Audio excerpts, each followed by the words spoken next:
We're here at Collier's College in Horsham. We're working with Sussex Green Living to deliver a Fixathon to environmental science students and design and engineering students to have exposure to repair cafes, to understand how items can be taken apart and repaired.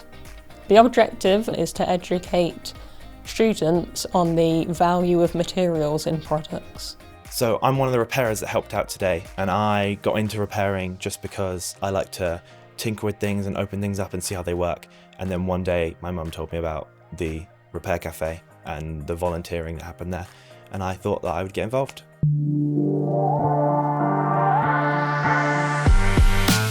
I was pleasantly surprised that the students we were working with were filled with energy and enthusiasm, and the students had lots of questions for the repair cafe staff.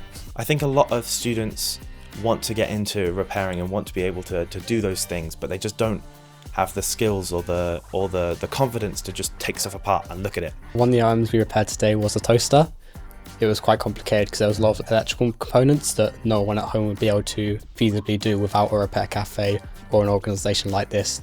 In the repair process, I learnt how to pick apart some appliances I didn't know how to before, such as a toothbrush needing some soldering to get to the batteries. Although none of the tools or techniques were very new to me, I did find some of them quite surprising and innovative, like the soldering of the elements together in the toaster to prevent having to replace the element panel and instead just repairing it on its own.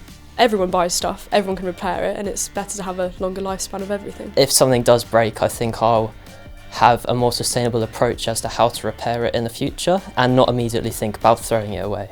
You should probably repair it and see what's wrong with it, because it gives you experience on how to repair it, and if it happens in the future you can use it again and you can transfer those skills into other sectors of your career and stuff. If it's cheaper to repair, 100% will repair it all the way. 3, 2, 1, okay.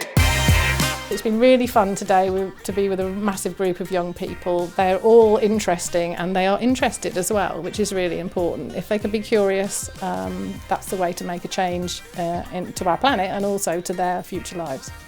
I think it's been fantastic. I think the students learnt a lot from the repairers themselves. Seeing that expertise and seeing that level of expertise from the repairers was a real eye-opener for a lot of the students to see that things could be repaired. I think the engineering students in particular got a lot from it because they hadn't seen a lot about the circular economy before, and so all the presentations today that were aimed at both environmental science students plus the engineers, it was great for the engineers because a lot of those ideas about the circular economy and so on they'd not heard about before, so I think that was really an eye-opener for them as well. What we do at Innovate UK is find out what's going on in the world in terms of innovation and change and transition to a better future economy. And actually, I think today has shown us that there is an opportunity to understand young people and how they might make a difference. And if we could, it would be wonderful to broaden this programme across the whole of the UK.